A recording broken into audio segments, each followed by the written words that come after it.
35 জন প্রার্থী আছে, 35 জন প্রার্থী থেকে 1 জন প্রার্থী নির্বাচিত হবে। যে এখানে মনে করেন এখন যে ভোটার পরিবেশ, কেমন পরিবেশটা কেমন মোটামুটি? ইনশাল্লাহ এখন পর্যন্ত কোনো সমস্যা হয় না, পরিবেশ খুবই ভালো, সবাই খুবই আন্তরিক, কোনো রকমের সমস্যা এখন পর্যন্ত। আপনার রেজাল্ট কি আজকেই দিয়ে দিবেন ইনশাল্লাহ? ইনশাল্লাহ আমরা 4টা শেষ করতে পারলে 1-2 ঘন্টার মধ্যে আমরা বর্তমানে আজকে রেজাল্ট দিব। আজকে রেজাল্ট এখনো সুন্দর ধন্যবাদ। আপনার নামটা কেন দেখে বলবেন? আমি সমাজসেবা অফিসার, সমাজসেবা কার্যালয় 3 এবং নির্বাচন কমিশনার সুলভবর মহল্লা সমাজ কল্যাণ। ধন্যবাদ।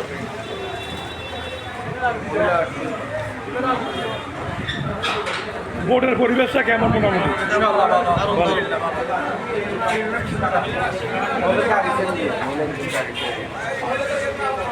এই এলাকা থেকে আপনার কিশোরগঞ্জ মাদক বলতে আপনার এই মাদকের এই যে ইয়াবার, এটার জন্য প্রশাসনের সাথে সর্বোচ্চ সহযোগিতা নিয়ে এলাকাকে এই দুইটা জিনিস জনগণ এই দুইটা জিনিসের থেকে, এই দুইটা মরণব্যাধি থেকে পরিত্রাণ চায়। এটার জন্য যেন সবাই সম্মিলিতভাবে আমরা কাজ করতে পারি, এবং সেই ব্যাপারে সেটা যদি না হয়, যারা নির্বাচিত হন তারাও যদিও মাদক আর এর মধ্যে ইনভলভ হয়ে যায়, হয়তো আগামী দিনে আর এই ধরনের মহল্লার কোনো অস্তিত্ব থাকবে না।